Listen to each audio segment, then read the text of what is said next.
The rain tapped softly against the cafe window as Emily Carter sat hunched over her cooling cup of tea. Her fingers traced the chipped edge of the mug absently, her mind far away from the cozy little coffee shop. Across from her, her oldest friend, Rachel, watched with quiet concern, knowing better than to push. When Emily finally spoke, her voice came out rough, like she hadn't used it in days. "I should have known something was wrong when the invitation never came." She paused, swallowing hard. The memory played behind her eyes like a film she couldn't stop watching. Sarah had always been particular about invitations, even for casual gatherings, book clubs, birthday drinks, even their weekly sister dinners. Sarah would send out beautifully designed cards with crisp fonts and RSVP dates. It was one of her many quirks, one that Emily had always found endearing. So when news of Sarah's engagement party reached her through a blurry Instagram story posted by their cousin Lisa, a quick video of Sarah laughing, a diamond sparkling on her left hand, the caption reading, "She said yes. How's blessed, what's engagement party?"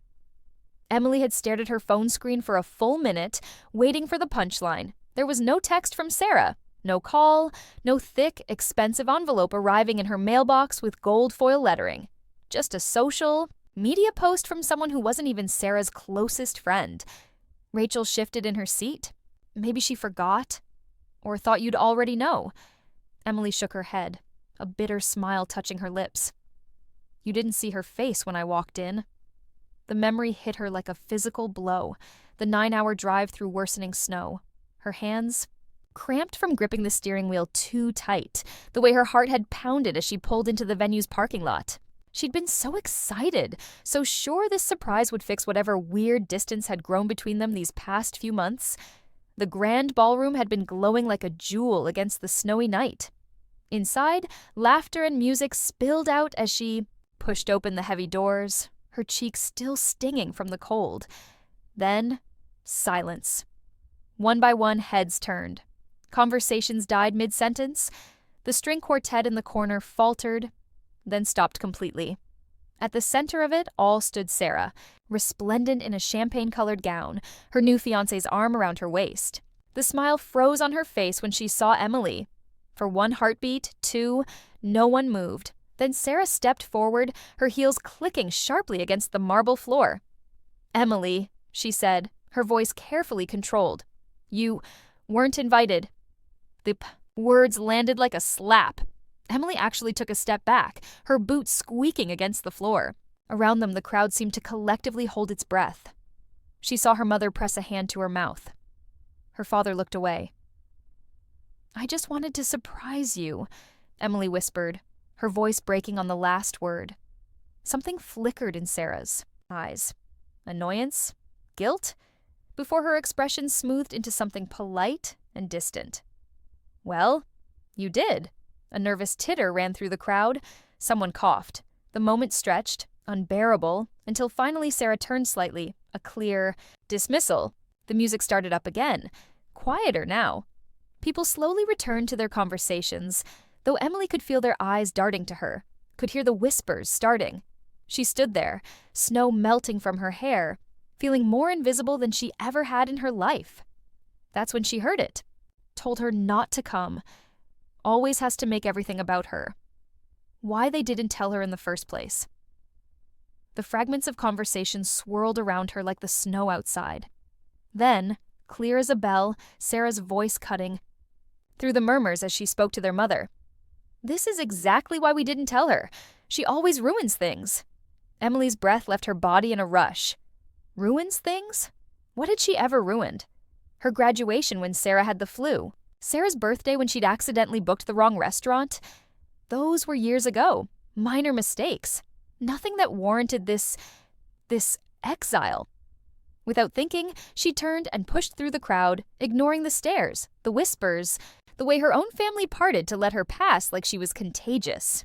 The cold night air hit her like a physical relief when she finally made it outside. She sat in her car for a long time, watching the snow pile up on the windshield, her breath fogging the air. The realization settled over her slowly, colder than the winter storm. This wasn't about forgetting to send an invitation. This was deliberate. They hadn't wanted her there, and worse, they'd been talking about it. planning it. For how long? Back in the cafe, Rachel reached across the table, covering Emily's shaking hands with her own. What did you do then? Emily looked up, her eyes dry now, but somehow worse for it. I drove home, and the whole way I kept thinking, what did I do that was so terrible? What could possibly make my own sister look at me like I was a stranger? She took a deep breath, her fingers tightening around the mug. And then I realized I needed to find out. The first drops of a new storm began hitting the windows. Harder now. Somewhere in the distance, thunder rumbled. Emily's voice dropped to a whisper. Because whatever it is, it's bigger than just me. The rain fell harder against the cafe windows as Emily's story continued. She stared into her tea like the answers might be swirling in its depths. Rachel leaned forward, her elbows on the table, not wanting to miss a word. I didn't sleep that night, Emily said, her voice hollow. Just sat on my apartment floor staring at my phone, waiting for, I don't even know what. An apology? An explanation? But nothing came. Not a single text. Her fingers trembled slightly as she recalled the next morning. The winter sun had streamed through her windows, cruelly bright after the storm. Her phone screen remained dark. No missed calls, no frantic messages asking where she'd gone. Just silence. That's when I knew I had to go back, Emily said. Not to the party, but home. To our parents' house. If there were answers anywhere, they'd be there. The drive to her childhood home felt longer than it ever had before. Every familiar landmark. The old oak tree where she'd scraped her knee. At 7, the gas station where she'd bought her first pack of gum seemed to mock her with its normalcy. She parked down the street, not ready to face her parents just yet. The house looked exactly as it always had. The blue shutters her mother had insisted on, the porch swing where she and Sarah used to sit for hours, whispering secrets. Emily let herself in through the back door, the way she always had when coming. Home from college. The kitchen smelled like cinnamon and coffee, just like it had her entire life. For one dizzying moment, she could almost pretend nothing had changed. Then she heard her mother's voice from the living room. Should have known. She'd find out eventually. Emily froze. Her father's deeper voice responded, too muffled to make out the words. She edged closer, her heart hammering. It's better this way, her mother continued. Sarah was right. Having her there would have complicated everything. A floorboard creaked under Emily's foot. The conversation in the living room cut off abruptly. Emily? Her mother appeared in the doorway, her face paling. What are you doing here? The words lodged in Emily's throat. Her mother's eyes darted behind her, as if checking if she was alone. That small movement hurt more than anything Sarah had done at the party. I left my winter coat here last visit. Emily lied smoothly. Just came to grab it. Her mother's shoulders relaxed slightly.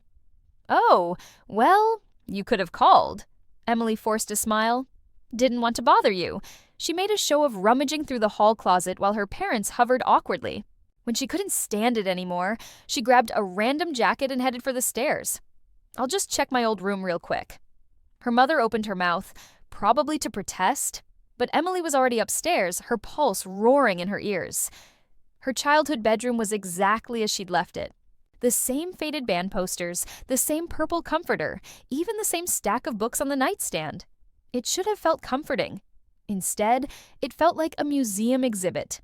The life of Emily Carter before everything went wrong. She closed the door softly behind her and went straight for the closet. The pull-down attic door was hidden behind a rack of old prom dresses. The ladder creaked as she lowered it, the sound impossibly loud in the quiet house. Dust motes swirled in the dim attic light. Boxes labeled Christmas decorations and baby clothes lined the rafters. But Emily bypassed them all, heading for the far corner where Sarah's things bled into hers. There, beneath a pile of old yearbooks, she found what she was looking for, a shoebox with S+E scrawled across the top in Sarah's loopy handwriting. Their childhood treasure box? Emily's hands shook as she lifted the lid. Inside were the expected mementos: movie ticket stubs, friendship bracelets, a dried corsage from junior prom. But beneath them, a folded piece of paper. She nearly dropped it when she saw the heading. Last Will and Testament of Margaret Ann Carter. Her grandmother's will. Dated just 3 months before her death last year, Emily scanned the document. Quickly, her breath coming faster with each line. The bulk of the estate went to her parents, as expected. But then, and to my granddaughter, Sarah Elizabeth Carter, I bequeath the entirety of my stock portfolio and the summer home in Cape Cod to be held in trust until her 30th birthday. Nothing for Emily, not a single mention. Her vision blurred. This couldn't be right. Grammy had adored them equally. She'd told them so 1,000 times. Then she saw the addendum at the bottom. Per our discussions, I've made this arrangement, knowing Emily will be well provided for through other means. What other means? A floorboard creaked behind her. Emily whirled to find Sarah standing at the top of the attic stairs, her face unreadable in the shadows. Looking for something? Sarah asked, her voice dangerously calm. The will slipped from Emily's fingers, floating to the floor between them like a surrender flag. You knew, Emily whispered. Sarah's eyes flicked to the document, then back to Emily's face. Of course I knew. But why? Why would Grammy? Because she understood how things really are, Sarah said, stepping closer. That some people are meant to have certain things, and others aren't. Emily recoiled like she'd been slapped. Sarah might as well have said, "You're not really part of this family." Footsteps pounded up the stairs behind Sarah. Their mother appeared, breathless. When she saw the open box, the will on the floor, her face crumpled. Oh, Emily, she sighed, as if she were the one who'd been wronged. We were going to tell you eventually. That was the moment Emily truly understood. There was no misunderstanding here. No accident. They'd all known. Her parents, Sarah, probably half the relatives at that damned party, and not one of them had thought she deserved to know. She pushed past them both, down the stairs, through the house that suddenly felt like a stranger's. No one followed her. The rain had started again when she reached her car. She sat there for a long time, watching the drops slide down the windshield, trying to make sense of it all. One thought crystallized through the numbness. This wasn't just about money. There was something darker here, something older.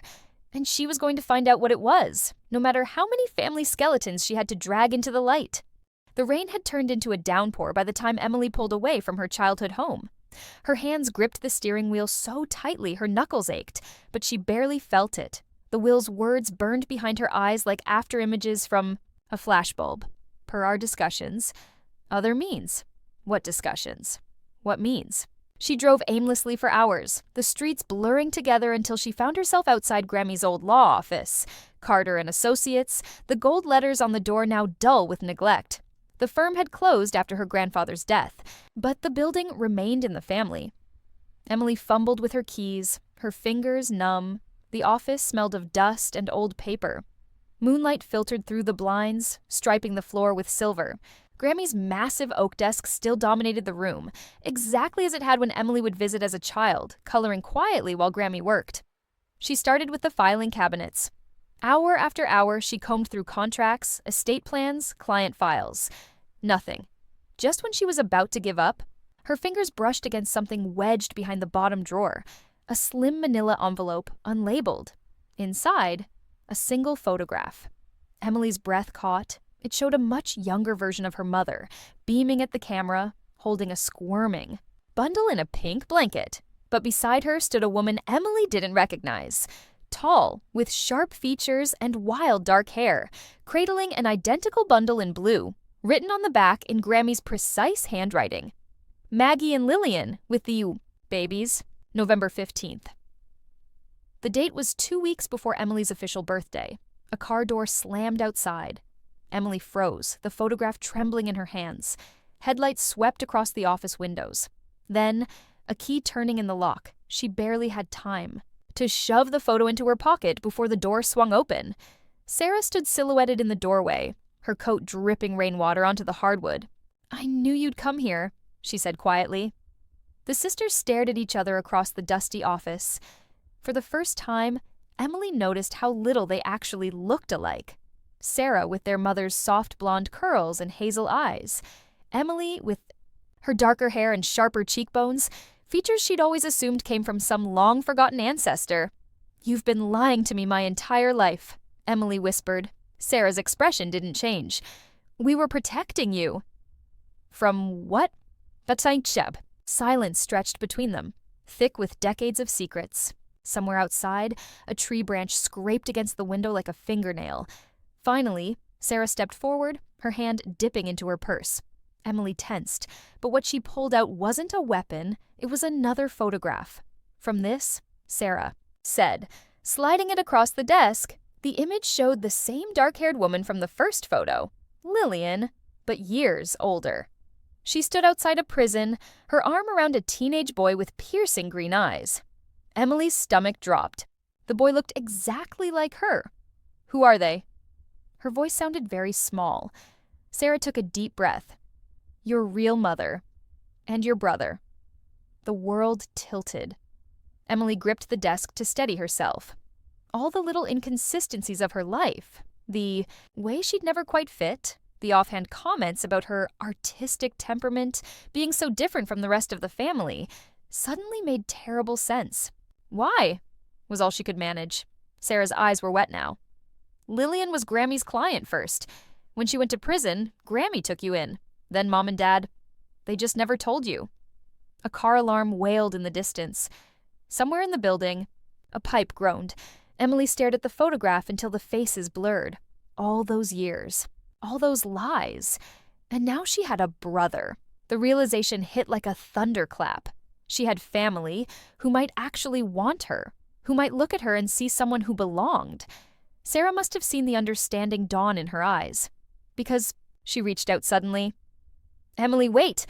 But Emily was already moving, brushing past her sister out into the storm. She had one more stop to make tonight. The prison was 3 hours away. She'd drive through hell itself to get there.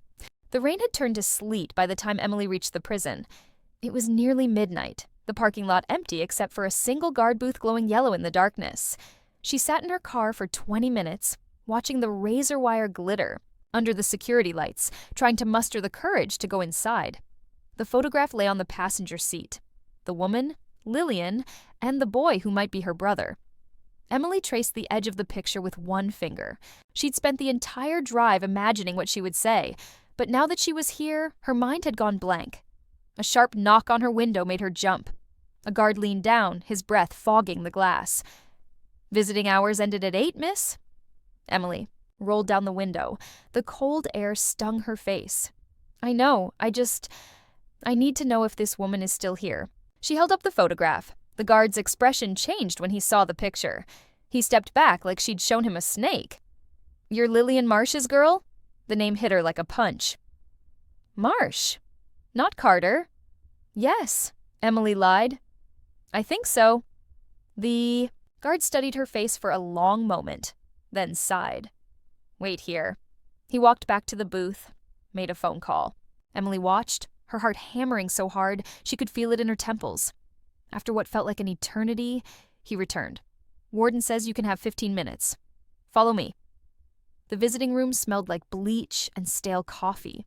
Fluorescent. Lights buzzed overhead, casting everything in a sickly glow. Emily sat at a small metal table, her hands folded tightly in her lap. The door buzzed open. The woman who walked in was older than in the photograph. Her dark hair streaked with gray, deep lines around her mouth, but unmistakably the same person. She moved slowly, like every step hurt. When she saw Emily, she froze. For a long moment, they just stared at each other. Then Lillian whispered, Emily? Hearing her name in this stranger's voice sent a shiver down Emily's spine. You know me.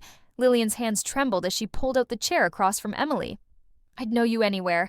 You looked just like your father. Emily's breath caught. Who was he? A shadow passed over Lillian's face. That's complicated. She reached across the table like she wanted to touch Emily's hand, then pulled back. Why are you here now, after all this time?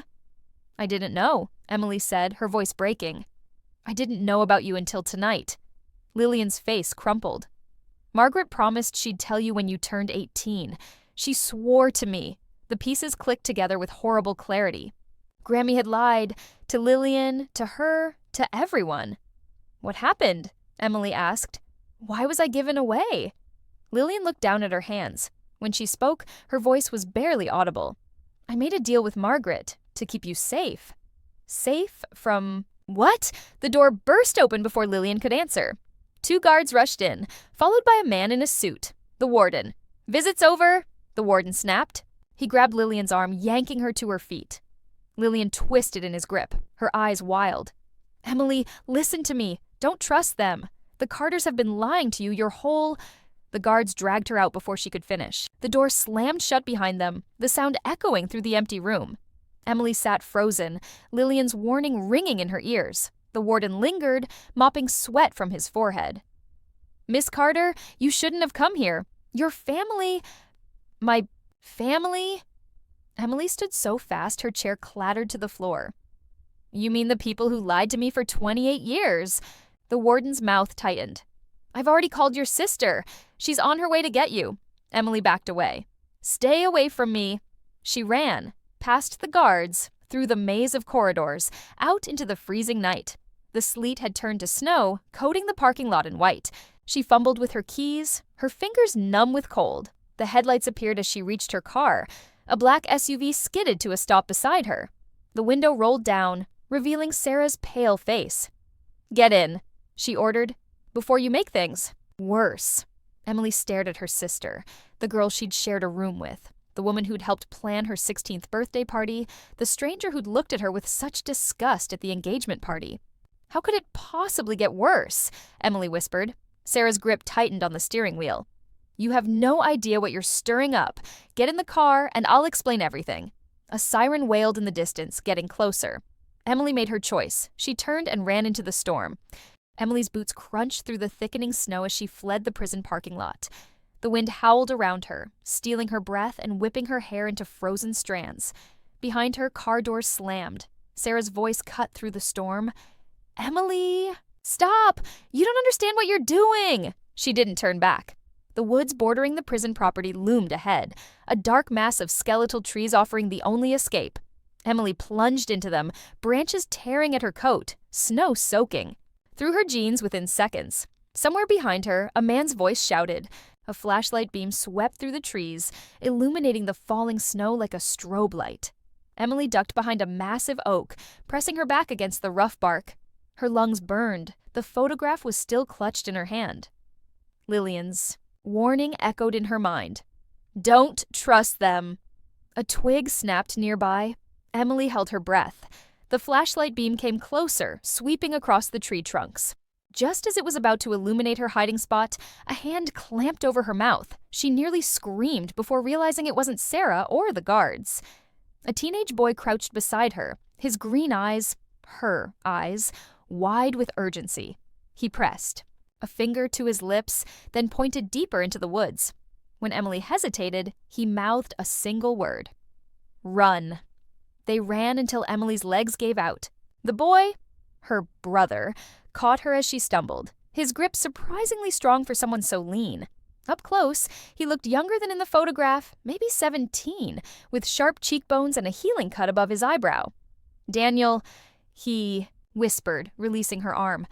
"I'm your—" "I know," Emily gasped, still trying to catch her breath. "How did you find me?" Daniel's expression darkened. "Been watching that prison for weeks, waiting for a chance to see Mom. Then I saw you go. In." He glanced behind them, nervous. "We can't stay here. They'll have dogs soon." "Who?" Emily demanded. "Who are they?" Daniel just shook his head and grabbed her hand. "Come on, I've got a place nearby." The place turned out to be an abandoned hunting cabin, half buried in snowdrifts. Inside, it smelled of damp wood and kerosene. Daniel lit a lantern, revealing a space barely large enough for the cot and camping stove crammed inside. Newspaper clippings covered one wall, all about the Carter family. Emily's stomach twisted when she saw a photo of herself at a gallery opening last year. "You've been following me?" Daniel wouldn't meet her eyes as he rummaged under the cot. "Not like that. Just keeping track." He pulled out a battered manila folder. "You should see this." Inside were more photographs, older ones. Grammy Carter shaking hands with men in suits, her grandfather at a construction site, and one that made Emily's blood run colder than the storm outside. Her parents standing with Lillian outside a courthouse, Lillian holding a baby wrapped in pink. "That's you," Daniel said quietly. "The day they took you." Emily's hands shook as She flipped through the documents beneath the photos. Legal papers, adoption forms, and one page that stood out. A contract signed by Lillian and Margaret Carter with a single underlined clause. The child, Emily Marsh, shall have no claim to the Carter estate or family assets. Daniel's voice was barely audible over the wind rattling the cabin's thin walls. They paid her off. Mom was desperate. Dad was dead. She was facing prison time. They gave her $50,000 and promised you'd be taken care of. Emily's vision blurred. All those years of feeling like an outsider in her own family, and here was the proof. She'd never been one of them, just a transaction. A dog barked in the distance. Daniel tensed. Shit, they're close. He grabbed Emily's arm. There's more you need to know. The cabin door burst open. Sarah stood framed in the doorway, snow swirling around her. Her gaze flicked from Emily to Daniel, her expression hardening. Get away from her! Daniel stepped in front of Emily. She knows the truth, Sarah. It's over. Sarah's laugh was bitter. You have no idea what the truth is. She reached into her coat pocket. Emily tensed, expecting a weapon. But what Sarah pulled out was another photograph. This one yellowed with age. She threw it at Emily's feet. Recognize him? The photo showed a younger Lillian standing beside a man Emily knew instantly. Her grandfather. His arm was around Lillian's waist in a way that left no doubt about their relationship. Daniel made a choked sound. No, that's not... Oh, but it is, Sarah said coldly. Your mother was sleeping with our grandfather. That makes you and Emily... Don't say it, Daniel snarled. Emily's legs gave out. She collapsed onto the cot, the photograph slipping from her fingers. The pieces were falling, into place with horrifying clarity. Grammy hadn't taken her in out of kindness. She'd been cleaning up her husband's mess. Sarah took a step forward. Emily, please, come home. We can... A gunshot rang out. The cabin window shattered. Sarah screamed as another shot hit the wall beside her head. Daniel yanked Emily to the floor as more gunfire erupted outside. They're not here for me, he hissed. They're here for you. Through the broken window, Emily saw figures moving in the trees. Men in dark clothing, their faces obscured by ski masks. One raised his weapon again. Daniel shoved her toward the back wall. There's a trap door under the rug. Go! Emily hesitated. But I'll hold them off. His smile was grim. Little sisters shouldn't have to save themselves. Another shot. This one hit the lantern, sending flames racing up the cabin wall. In the sudden chaos, Sarah lunged for Emily. Daniel intercepted her, knocking her to the ground. Run! Emily lifted the trapdoor just as smoke filled the cabin. One last look at her brother, really looking at him, memorizing his face. Then, she dropped into the darkness below. The tunnel was narrow and damp, the air thick with the smell of earth.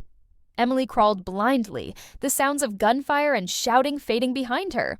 Somewhere above, the cabin collapsed in a roar of flames. She didn't stop moving until the tunnel ended at a drainage pipe. Cold air hit her face as she emerged near a frozen creek. Behind her, orange light stained the sky, the cabin burning, taking with it any proof of what she'd learned tonight. Except one thing. Emily opened her fist. She'd grabbed the contract as she fled. The edges were singed, but the words remained legible. No claim to the Carter estate. A snowflake landed on the paper, melting into the ink. Emily tucked it inside her coat and started walking. She had one last place to go tonight. The Carter's summer home in Cape Cod, the place Grammy had left to Sarah, the place where all of this had begun. The bus ride to Cape Cod took 7 hours. Emily sat curled against the window, watching the snow turn to rain as the coast drew nearer. The other passengers dozed or scrolled through their phones, oblivious to the girl with singed clothes and a stolen contract burning a hole in her pocket. She'd found the address in Sarah's planner years ago. Carter's summer home, 23 Dune Road, Provincetown, scribbled beside a doodle of a seashell. Back then, it had seemed like just another place. She wasn't invited. Now it felt like the center of everything. The bus dropped her off near the docks just after midnight. The air smelled of salt and fish guts, the wind sharper here, needling through her thin coat. Emily walked until the shops gave way to sprawling beach houses, their windows dark for winter. Number 23 was larger than she'd imagined. A gray-shingled monstrosity perched on the dunes, its widow's walk pointing seaward like a warning finger. No lights on. No cars in the drive. Emily picked the lock on the back porch, a skill she'd learned photographing abandoned asylums last year. The door creaked open to reveal a kitchen frozen in time, copper pans hanging unused, a bowl of plastic fruit gathering. Dust. She moved through the rooms like a ghost, her flashlight beam gliding over nautical maps and family photos in silver frames. There were none of her here. Just Sarah at various ages, standing on the beach with Grammy, with their parents, always perfectly posed. The study door was locked. Emily kicked it open. The room smelled of leather and cigar smoke, exactly like Grammy's office at home. A massive desk dominated the space, its surface bare except for an old-fashioned answering machine blinking red. New message. Emily pressed play. "Margaret, it's Lillian." The voice was ragged, desperate. "I know it's been years, but please, Daniel's sick. The doctors say it's the same thing his father had. I need help. Just this once, I'm begging you." The message cut off abruptly. The date on the display. 3 weeks ago. Emily's hand shook as she yanked open the desk drawers. Files upon files, tax records, property deeds, then finally what she was looking for. A folder labeled Marsh in Grammy's precise handwriting. Inside were medical records, Daniel's, pages of lab results, and doctor's notes, all pointing to one thing: a rare blood disorder, the kind that ran in families, the kind Emily's grandfather had died of. At the bottom of the stack, a single sticky note in Sarah's loopy script. "Taken care of. Don't worry." A floorboard creaked upstairs. Emily froze. She hadn't checked the second floor. The sound came again. Footsteps. Moving toward the staircase, she grabbed the medical files and bolted for the French doors leading to the beach. As she fumbled with the latch, a voice rang out behind her. Emily Ann Carter. Her mother stood at the foot of the stairs, still in her pearl earrings and cashmere sweater from dinner, as if she'd just stepped out of a country club. Her gaze dropped to the files in Emily's hands. "I see you've been busy."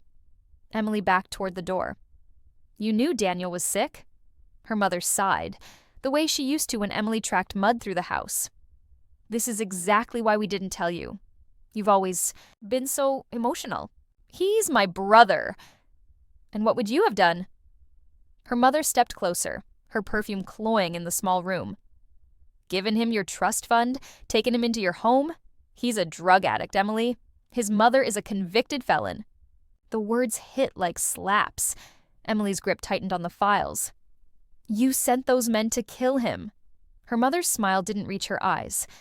"Don't be dramatic. We simply couldn't risk him telling you the truth before Sarah's wedding.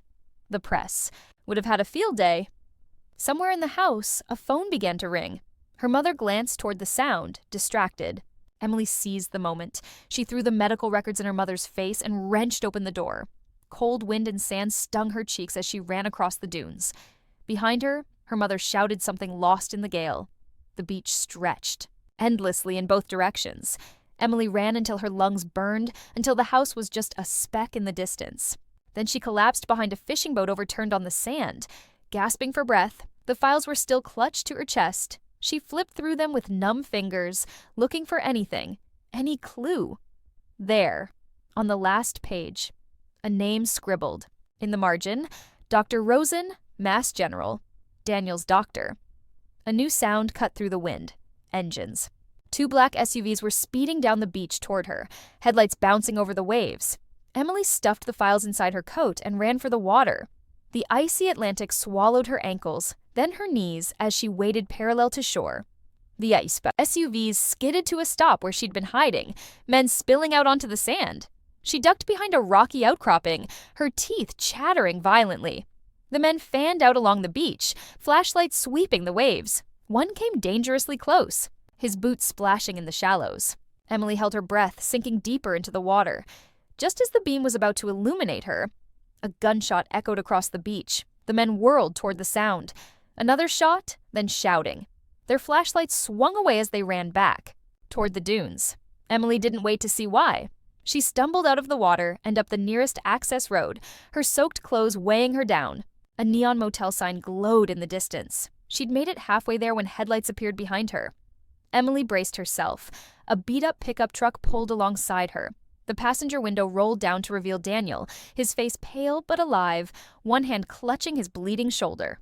"Need a ride?" he gasped. Emily scrambled inside. The truck smelled of gasoline and sweat. The driver, an older woman with tattoos covering her arms, glanced in the rear view as she hit the gas. "Nice to finally meet you, Emily," she said.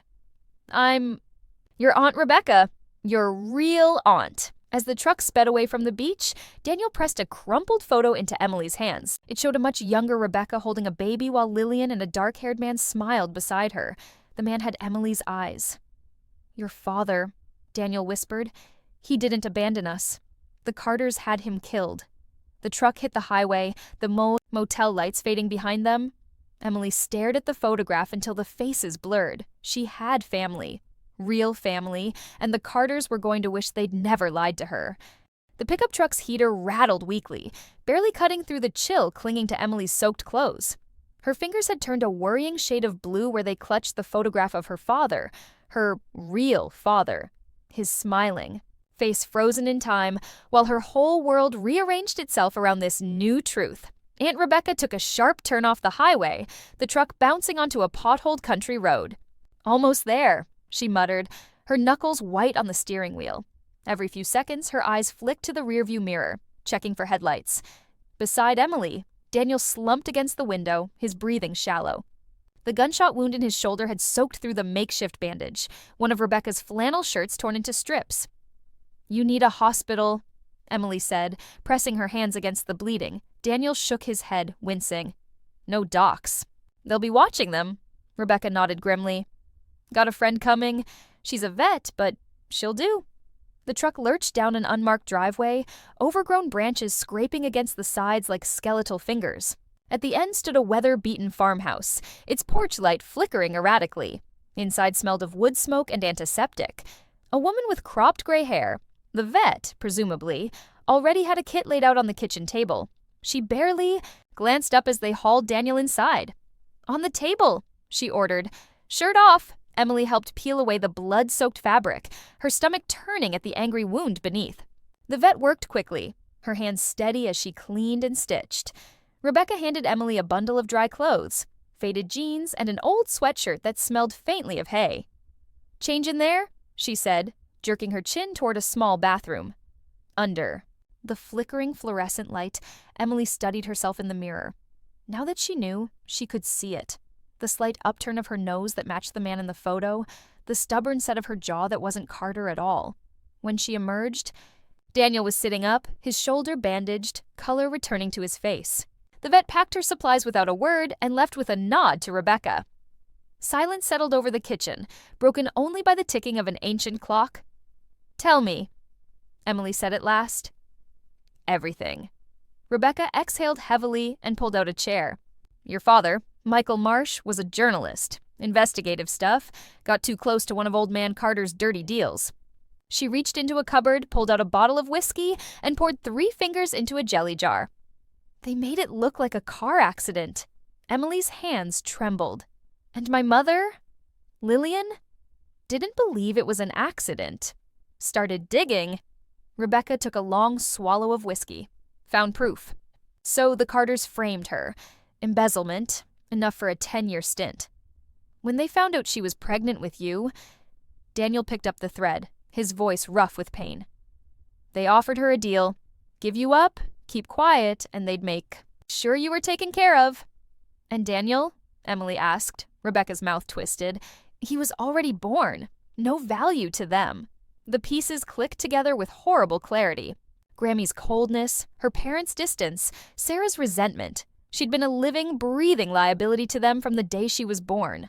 Emily stood abruptly, her chair scraping against the floor. "I need air." The porch creaked under her weight. The night was clear here, stars visible for the first time in days. Somewhere in the distance, an owl called. The screen door squeaked open behind her. Daniel leaned against the railing, favoring his injured side. "You okay?" Emily barked a laugh. "Oh yeah, just found out my entire life is a lie. My real father was murdered, and my family has been covering it up for decades." "Peachy." Daniel didn't smile. "You're not alone anymore." The simple statement hit her harder than any of the night's revelations. She turned away, pretending to study the dark tree line until she could trust her voice again. "What now?" Daniel pulled something from his pocket. A thumb drive. Everything we have on the Carters. Bank records, shell companies, proof they paid. Off the judge in Mom's case. He pressed it into her hand. But it's not enough. Emily closed her fingers around the drive. What would be? The original documents. The ones your grandfather kept in his safe. A memory surfaced. Grampy's study, the massive painting hiding a wall safe. She'd stumbled upon it once as a child and been sharply scolded for snooping. They're still there, she realized aloud. Daniel nodded. And with Sarah's wedding coming up... Everyone will be at the church, Emily finished. The house will be empty. The plan formed between them without words. It was reckless, dangerous. But after everything, what choice did they have? Rebecca joined them on the porch, handing Emily a steaming mug. Drink. You'll need your strength. The tea was bitter, laced with something medicinal. As Emily sipped, Rebecca studied her face with an intensity that bordered on unsettling. You look just like him, you know, she said softly. Michael would have... Her voice broke. She cleared her throat. He'd have been proud of you. Emily didn't trust herself to respond. The warmth spreading through her chest had little to do with the tea. Tomorrow, she'd return to the lion's den. Tomorrow, she'd risk everything. But tonight, for the first time in her life, she was home. The morning of Sarah's wedding dawned clear and cold. Emily stood at Rebecca's farmhouse window, watching the sunrise paint the frost-covered fields pink. Behind her, Daniel sorted through their meager arsenal, a pistol with 3 bullets, 2 hunting knives, and a can of gasoline they'd stolen from a gas station at 4 a.m. Still think this is crazy, Rebecca muttered as she handed Emily a thick black sweater. Wear this.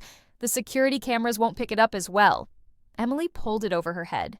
It smelled like wood smoke and motor oil. Nothing like the lavender-scented cashmere sweaters her adoptive mother favored. We don't have a choice. Daniel checked his watch. Service starts at 11. We've got 90 minutes to get in and out before the first guests return for the reception. The drive into town passed in tense silence. Every police car they passed made Emily's heart stutter.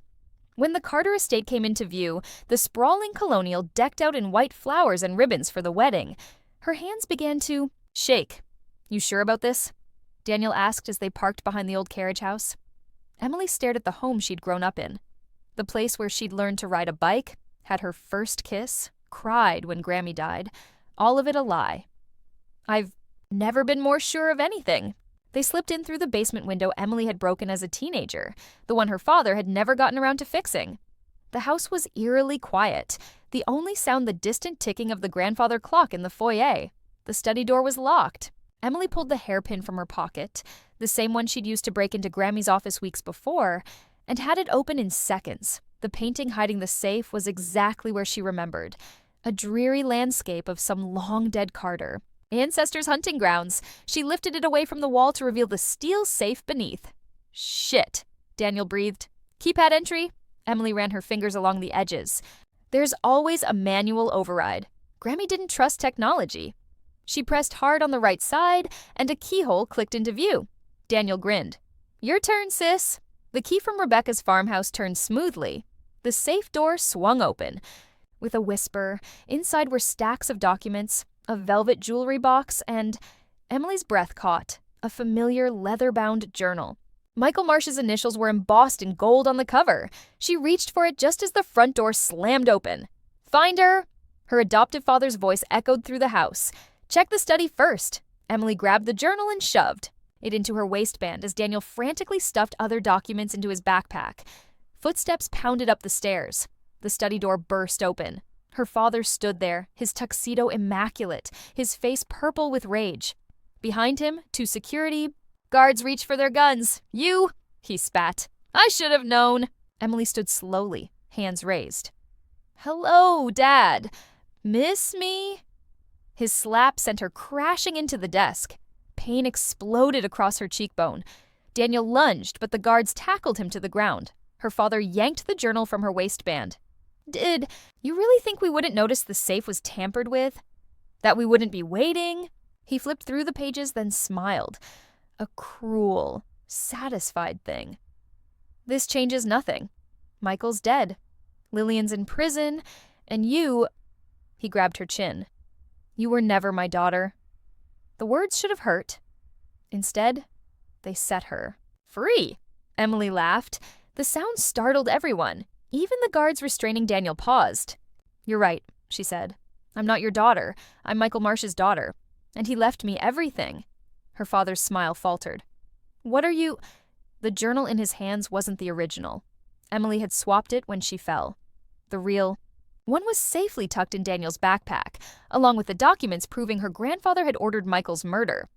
A car horn blared outside, then another, and another. Her father rushed to the window. What the? The driveway was packed with news vans. Reporters swarmed the lawn, cameras flashing. And at the center of it all stood Rebecca, holding up a thumb drive for all to see. Emily smiled. Meet the press, Dad. The guards exchanged nervous glances. One's radio crackled. Sir, we've got CNN out here asking about the embezzlement charges. Her father whirled on Emily. You little bitch, do you have any idea what you've done? I know exactly what I've done. Emily straightened her sweater. I gave them everything, the offshore accounts, the bribes, the murder. She leaned in close. The Carters are finished. The guards backed away, hands raised. We're out, one muttered, heading for the door. Her father grabbed Emily's arm. You'll regret this. Daniel broke free and punched him square in the nose. The crack echoed through. The study as the man who'd pretended to be their father crumpled to the ground. Outside, sirens wailed. Time to go, Daniel said, grabbing Emily's hand. They ran through the kitchen, past the wedding cake waiting to be served, out into the chaos of reporters and police. Rebecca waved them toward a waiting car. As they sped away, Emily watched her. Childhood home shrink in the rearview mirror. The place she'd once loved. The people she'd once trusted. Daniel squeezed her hand. You okay? Emily thought about the journal in the backpack, her father's final words written in shaky script. If you're reading this, they got me. But I have a daughter, and she'll finish what I started. She smiled. I'm perfect. The car turned onto the highway, toward the prison where Lillian waited. Toward the truth. Toward family, and for the first time in her life, Emily Marsh knew exactly who she was. Final scene. 1 year later. The bookstore was crowded for a Tuesday night. Emily adjusted the microphone and smiled at the sea of faces. Strangers, reporters, even a few curious Carter cousins who'd escaped indictment. Thank you all for coming, she said, holding up a copy of her new book. Blood and Lies, How the Carters Stole My Life. This isn't just my story, it's my father's story, my brother's story, my mother's story. In the front row, Lillian wiped her eyes. Beside her, Daniel grinned, his arm around Rebecca. They'd all been through hell this past year, the trials, the media circus, the death threats. But they'd survived. Together, Emily opened the book to read the dedication aloud. For the family I lost, and the family I found. As the applause washed over her, she finally understood what home really meant.